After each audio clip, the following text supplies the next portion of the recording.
بسم اللہ الرحمن الرحیم الحمد للہ رب العالمین والصلاة والسلام علی سید الانبیاء والمرسلین اما بعد فاعوذ باللہ من الشیطان الرجیم بسم اللہ الرحمن الرحیم۔ قواعد فقہیہ پر مشتمل کتاب الاشباہ والنظائر جو امام ابن نجیم مصری حنفی رحمۃ اللہ تعالی علیہ کی تصنیف کردہ ہے، اس کے دروس کا سلسلہ چل رہا ہے، اور اس میں جو چوتھا قاعدہ ہے یعنی المشقۃ تجلب التیسر، ہم یہ پڑھ رہے ہیں اور مصنف علیہ الرحمہ اس میں مختلف فروعی مسائل اور نظائر بیان فرما رہے ہیں کہ جن کا تعلق اس اصول اور قاعدے کے ساتھ ہے۔ تو غالباً ہم نے یہاں تک پڑھا تھا کہ وَمِنْهُ إِبَاحَةُ أَرْبَعِ نِسْوَةٍ فَلَمْ يَقْتَصِرْ عَلَى وَاحِدَةٍ تَيَسُّرًا عَلَى الرَّجُلِ وَعَلَى النِّسَاءِ أَيْضًا لِكَثْرَتِهِنَّ وَلَمْ يَزِدْ عَلَى أَرْبَعَةٍ لِمَا فِيهِ مِنَ الْمَشَقَّةِ عَلَى الرَّجُلِ فِي الْقَسْمِ وَغَيْرِهِ وَمِنْهُ مشروعیت الطلاق لما فی البقاء علی الزوجیت من المشقة عند التنافر۔ تو آخری اس میں مسئلہ یہ تھا کہ آسانی کی ہی صورتوں میں سے ایک صورت یہ ہے کہ طلاق کو شریعت مطہرہ نے مشروع کیا ہے۔ ایسا نہیں ہے کہ صرف نکاح ہو گیا تو اس کے بعد جو ہے وہ مرد عورت کے ساتھ اگر نہیں رہنا چاہتا، یا عورت مرد کے ساتھ نہیں رہنا چاہتی، یا کوئی ایسا مسئلہ ہوتا ہے، تنافر ہوتا ہے، تو ایسی صورت میں یہ نہیں ہے کہ اب مرتے دم تک انہوں نے ایک ساتھ ہی رہنا ہے، بلکہ اگر ایک ساتھ رہیں گے تنافر کی صورت میں تو اس میں مشقت ہوگی، تو اس لیے طلاق کو مشروع کیا گیا کہ عقد نکاح کو ختم بھی کیا جا سکتا ہے۔ تو اس لیے فرمایا وَمِنْهُ مشروعیت الطلاق لما فی البقاء علی الزوجیت من المشقة عند التنافر، اور انہی آسانیوں میں سے ایک ہے طلاق کی مشروعیت، کیونکہ زوجیت پر باقی رہنا یہ مشقت میں سے ہے تنافر کے وقت۔ وَكَذَا مشروعیت الخلع والافتداء والرجعة فی العدة قبل الثلاث، اور اسی طرح ارشاد فرماتے ہیں کہ آسانی کی ایک اور صورت بھی ہے، اور وہ ہے خلاع کی مشروعیت، کہ عورت جو ہے وہ خلاع کے ذریعے بھی علیحدگی حاصل کر سکتی ہے، والافتداء اور فدیہ ادا کیا جا سکتا ہے، یہ جو مشروع ہے، اور رجعہ فی العدت قبل الثلاث، تین طلاق سے پہلے عدت کے اندر رجوع کرنے کا جو حق ہے یہ بھی سہولت اور آسانی کے لیے ہے۔ بعض اوقات انسان جو ہے وہ طلاق دے دیتا ہے، لیکن بعد میں اسے جو ہے وہ پشیمانی ہوتی ہے، پچھتاوا ہو جاتا ہے، تو اس پشیمانی اور پچھتاوے کو دور کرنے کے لیے ایک رستہ دیا گیا ہے، اور وہ ہے رجعت فی العدت کا۔ وَلَمْ يُشْرَعْ دَائِمًا، لیکن یہ بات یاد رہے کہ رجوع کرنا ہر صورت میں، ہر حالت میں دائمی طور پر مشروع نہیں ہے، یعنی تین طلاقوں سے پہلے ایک طلاق رجعی دے دی رجوع کر سکتا ہے، دو طلاقیں دے دی تو بھی رجوع کی صورتیں بن سکتی ہیں، طلاق بائنہ میں رجوع کی صورتیں بن سکتی ہیں، لیکن جب تین دے دی، مغلظہ دے دی، تو پھر ایسی صورت میں جو ہے وہ رجوع کا اختیار جو ہے ختم ہو جاتا ہے، تو یہ دائمی طور پر مشروع نہیں ہے۔ وجہ کیا ہے؟ آگے ارشاد فرماتے ہیں کہ لما فیہ من المشقۃ علی الزوجۃ، کیونکہ اگر رجوع کو ہم بالدوام رکھتے، دائمی طور پر مرد کے لیے یہ اختیار رکھتے، تو اس میں عورت کے اوپر مشقت آ جاتی کہ اب مثال کے طور پر شوہر نے جو ہے وہ طلاق دے دی، اور عورت چاہتی تھی کہ اس کو جو ہے وہ طلاق مل جائے، لیکن اب شوہر کو رجوع کا اختیار حاصل ہے، تو پھر عورت دوبارہ پھنس جائے گی۔ تو اس میں تو جو ہے وہ پیچھے جو تنافر والی ہم نے بات کی تھی، تو اس کا کوئی محل اور ٹھکانہ باقی نہیں رہے گا، لہٰذا رجوع کو بھی ایک لمیٹڈ حد تک رکھا گیا ہے۔ آگے فرمایا وَمِنْهُ وُقُوعُ الطَّلَاقِ عَلَى الْمُولِي بِمَضْيِ 4 أشهر دفعاً للضرر عنها۔ یہ ہو سکتا ہے شاید آپ اس کو مولا پڑھ رہے ہوں، یہ مولا نہیں ہے، مولی ہے۔ اور آسانی ہی کی صورتوں میں سے ایک صورت یہ ہے کہ مولی کی طلاق جو ہے وہ واقع ہو جائے گی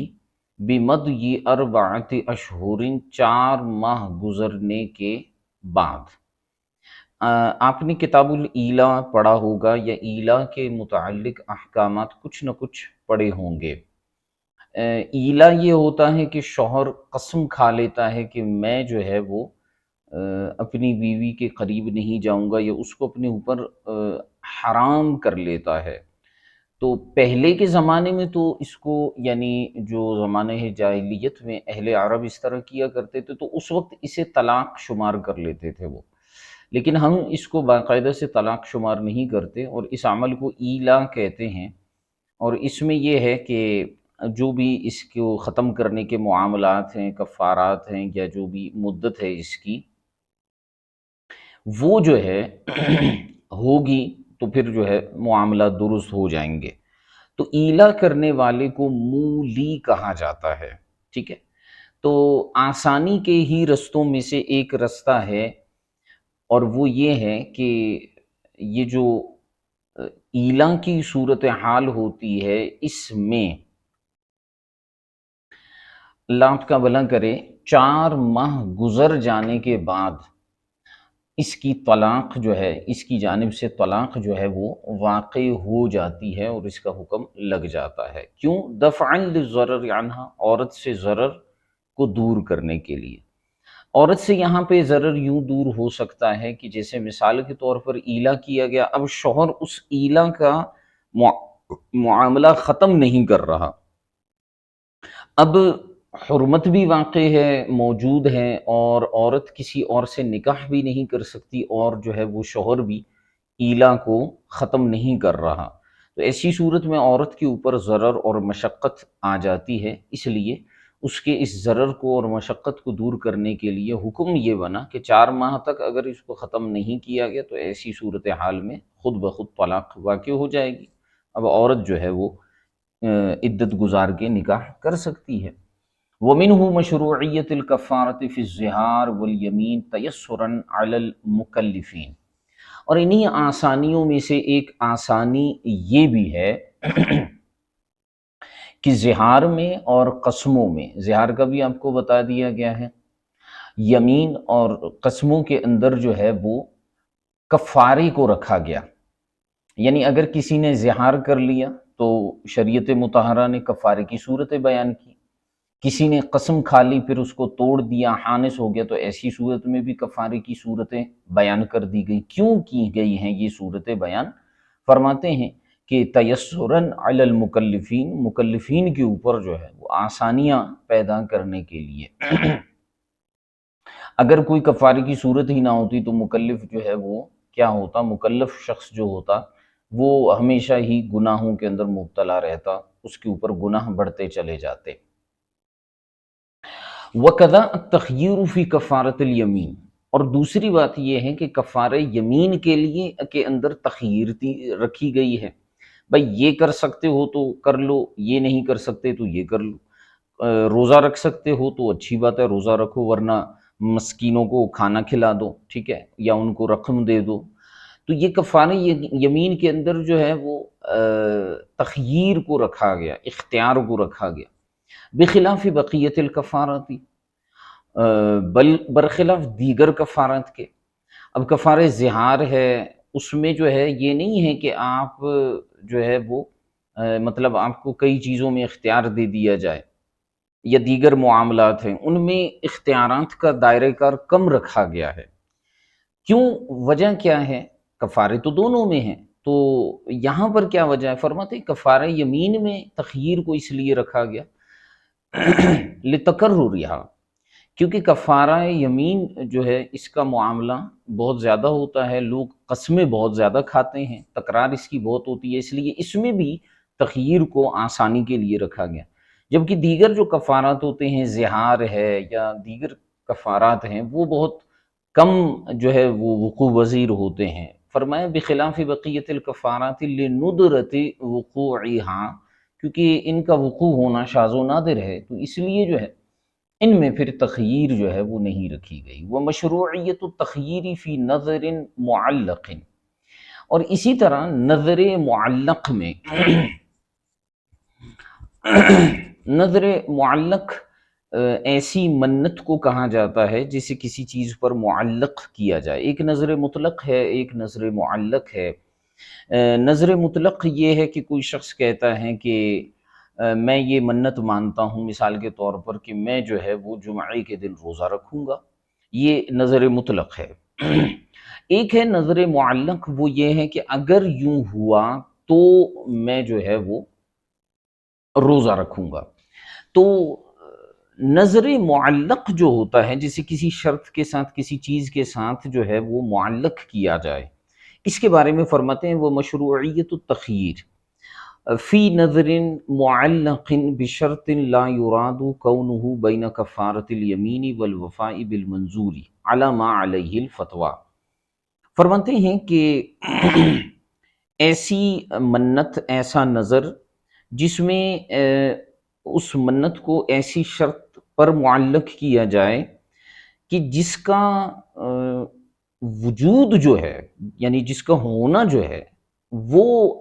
در حقیقت جو ہے وہ مقصد نہ ہو، ٹھیک ہے؟ تو اس میں کیا ہوتا ہے کہ اس میں کفار یمین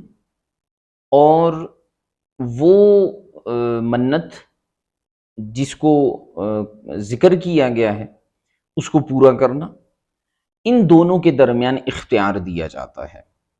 تو فرمایا کہ وہ مشروعیت التخییری، اور اختیار کی مشروعیت۔ اچھا، اس کا تعلق آگے آ رہا ہے بین کفارۃ الیمین والوفاء بالمنظور، اور تخییر کی مشروعیت فی نظر معلق، ایسی معلق منت میں کہ بشرط، جسے ایسی شرط کے ساتھ معلق کیا گیا ہے کہ لا یراد کونہ، کہ اس کے ہو جانے کا ارادہ نہ ہو، اس شرط کے ہو جانے کا یا اس کے وجود کا ارادہ نہ ہو، اس کا مقصد نہ ہو۔ تو فرمائے کہ اس میں کیا ہوگا بین کفارۃ الیمین والوفاء بالمنظور، تو وہاں پر جو ہے اختیار ہے کفارہ یمین اور وفاء بالمنظور، یعنی جو منت ہے اس کو پورا کرنے کا اختیار، ٹھیک ہے؟ اسے مشروع کیا گیا ہے علی ما علیہ الفتوی، اس قول کی بنیاد پر جس پر جو ہے وہ فتویٰ دیا گیا ہے۔ یہ اس لیے تاکہ جو ہے اللہ آپ کا بھلا کرے، اس میں آسانی اور تخییر جو ہے وہ پیدا ہو جائے، تخفیف پیدا ہو جائے، ٹھیک ہے؟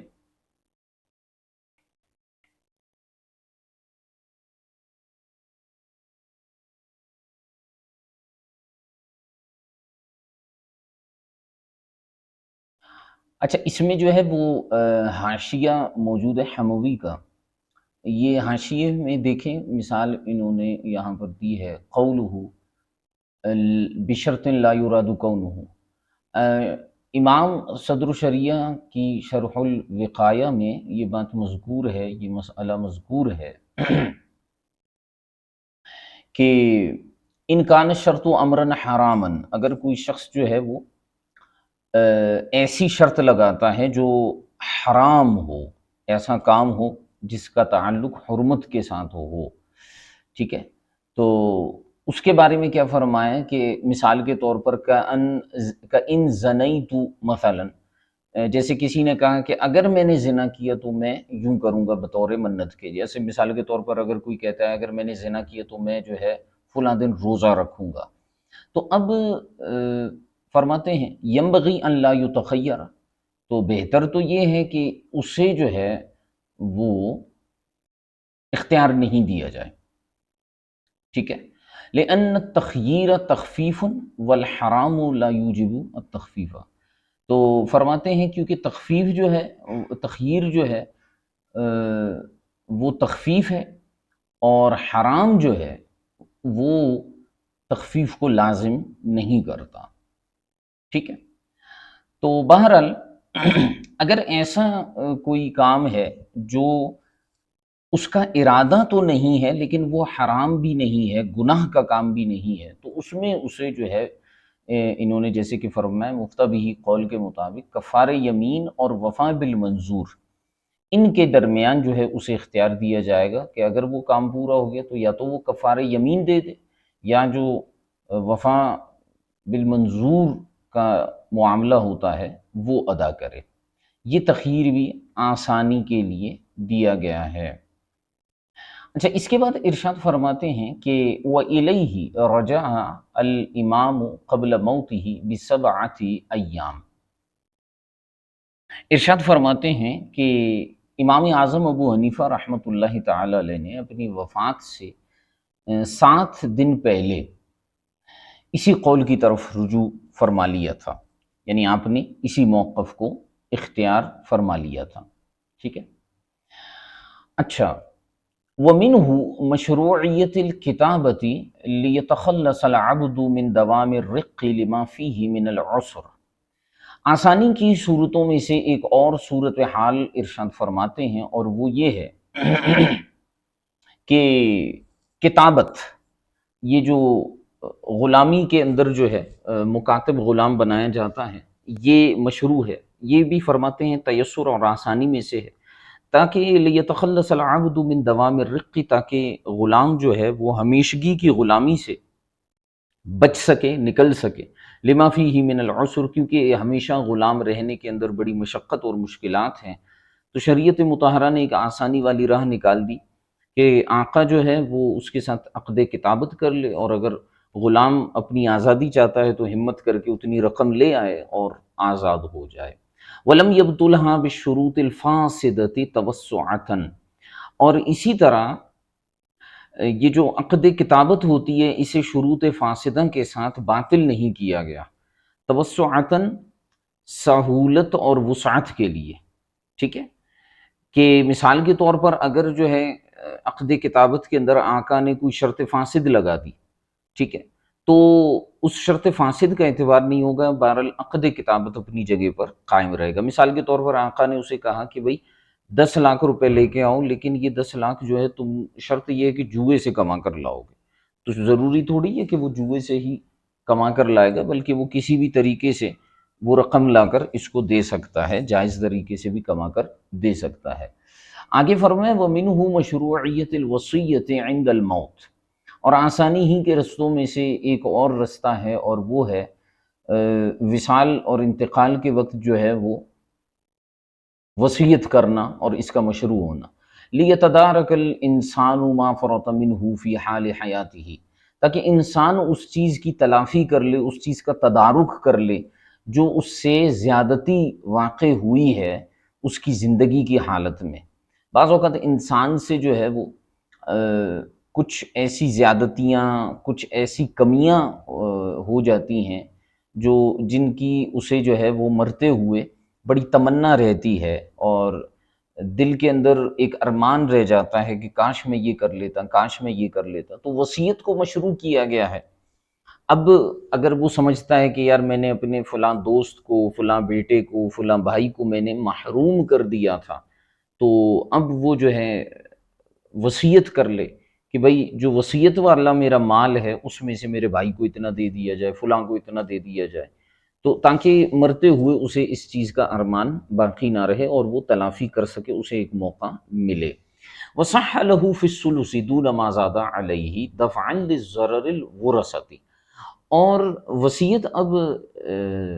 جو ہے تدارک کے لیے تو مشروع ہے، لیکن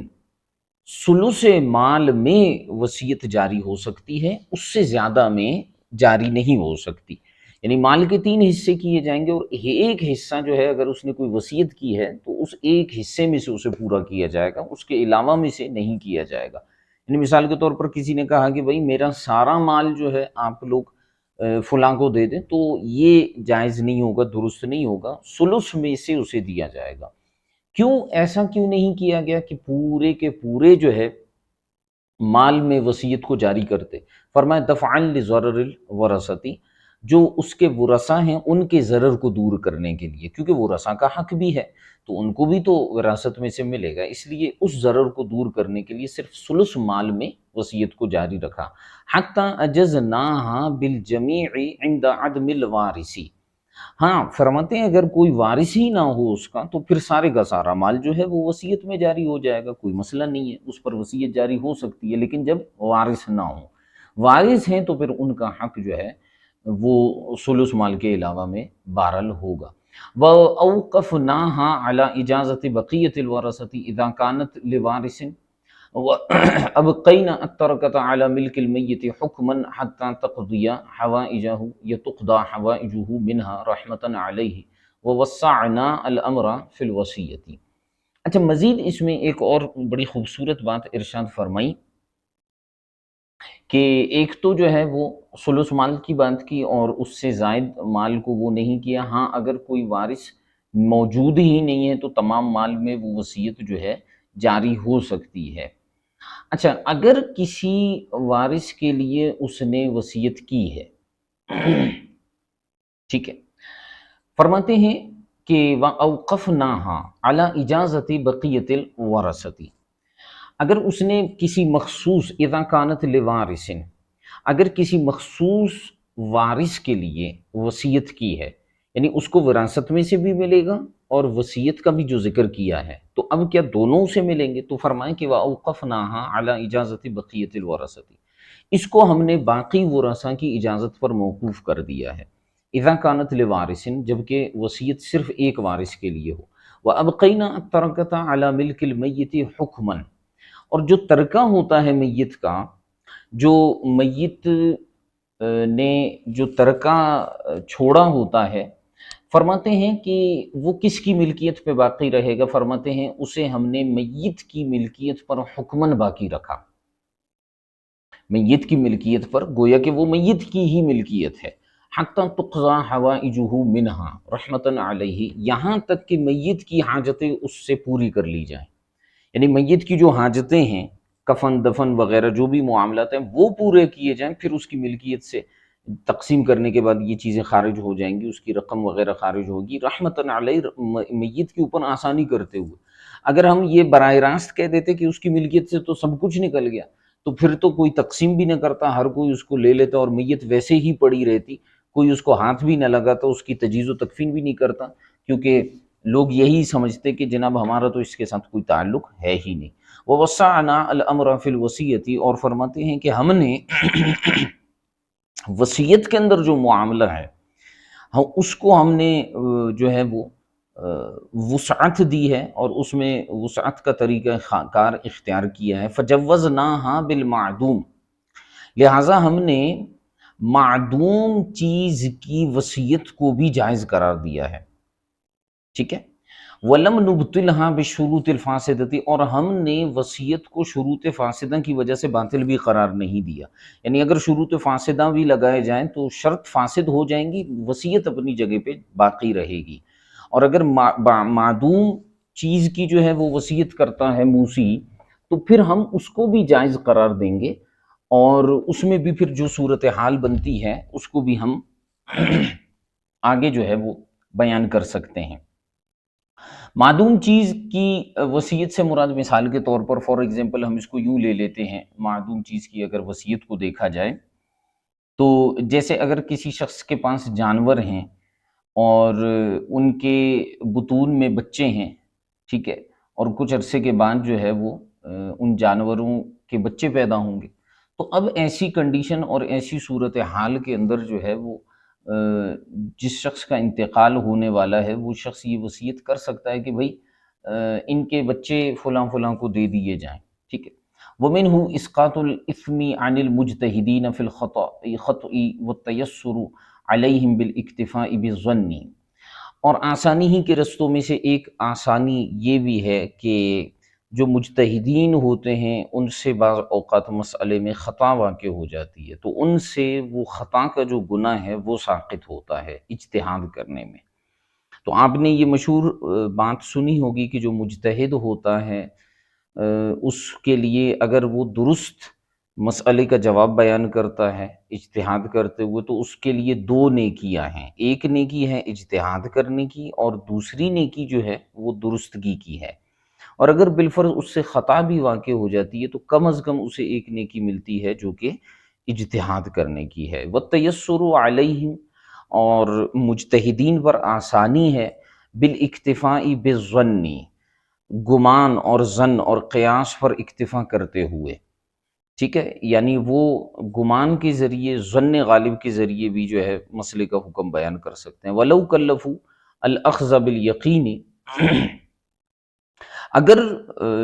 ولو کلفو، اگر جو ہے مجتہدین کو مکلف کیا جاتا کہ آپ نے دلائل یقینیہ ہی کے ساتھ مسئلے کا استنباط کرنا ہے تو لشق وعسر الوصول الیہ، تو پھر ان کے اوپر تو بہت یہ چیز شاق اور تنگ ہو جاتی اور ان کے اوپر بہت زیادہ مشقت آ جاتی کہ وہ جو ہے درست مسئلے تک پہنچتے کہ بھئی آپ نے دلائل یقینیہ ہی کے ذریعے پہنچنا ہے۔ پھر تو اگر قیاس کا دروازہ بند کر دیا جاتا تو پھر تو ہر مجتہد جو ہے وہ مشقت میں پڑ جاتا۔ ووسع ابو حنیفہ رحمہ اللہ تعالی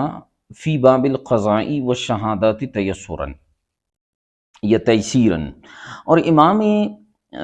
اعظم ابو حنیفہ رحمۃ اللہ تعالی علیہ نے باب القضاء اور باب الشہادات کے اندر جو ہے وہ بڑی وسعت رکھی ہے آسانی کرتے ہوئے۔ فصححا تولیۃ الفاسقی، تو امام اعظم ابو حنیفہ رحمۃ اللہ تعالی علیہ نے فاسق کی ولایت کو بھی جو ہے وہ صحیح قرار دیا ہے، ٹھیک ہے۔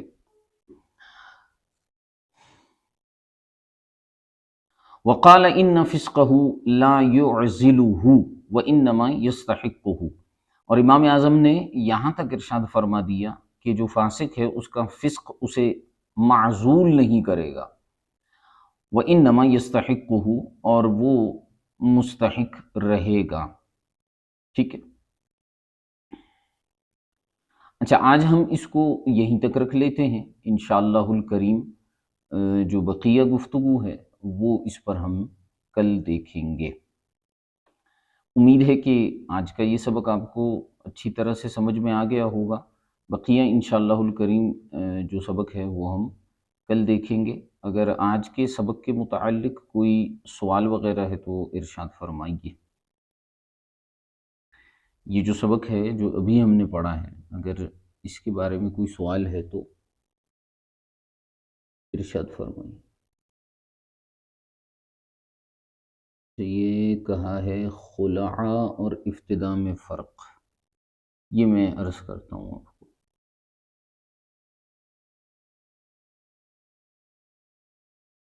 اور کوئی سوال؟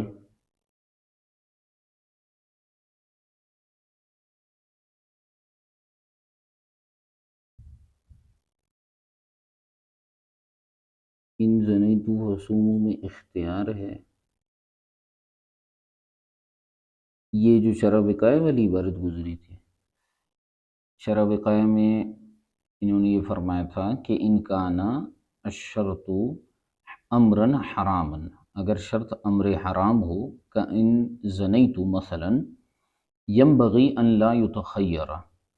تو اسے کسی بھی قسم کا اختیار نہیں ہوگا، یعنی اگر بالفرض اس نے معاذ اللہ زنا کر لیا تو وہ اس کا جو بھی عمل ہے وہ تو وہ کرے گا۔ اور دوسری اس میں صورتحال بعض فقہا نے یہ فرمائی کہ اس میں جو ہے اسے چونکہ یہ جو ہے اس کو، اب اس میں اصل میں مسئلہ یہ آتا ہے کہ اس کو یمین میں رکھا جائے گا یا جو ہے وہ نظر میں رکھا جائے گا؟ کیونکہ اگر آپ کتاب الایمان پڑھیں تو اس میں مسئلہ یہ آتا ہے کہ کچھ نذور ایسے ہوتے ہیں جو من وجہن یمین ہوتے ہیں، ٹھیک ہے، اسی لیے تو یہ تخییر کا باب اس میں رکھا گیا ہے۔ تو جو امام صدر الشریعہ ہیں وہ فرماتے ہیں کہ حرام والے کام میں اسے تخییر نہیں ملے گی۔ اب سوال یہاں پہ یہ پیدا ہوتا ہے کہ یہ یمین ہے یا یہ نظر ہے؟ تو الفاظ یہی ہے کہ یہ جو ہے نظر کی طرح ہے۔ تو اگر جو ہے وہ زنا کر لیتا ہے تو پھر ایسی صورت حال کے اندر بہرحال اسے توبہ بھی کرنا ہوگا، اور جو اس نے جس چیز پر اسے معلق کیا تھا اور جو اس کی منت تھی وہ جو ہے اسے پوری کرے گا، ٹھیک ہے، تخفیف اس میں نہیں ملے گی اسے۔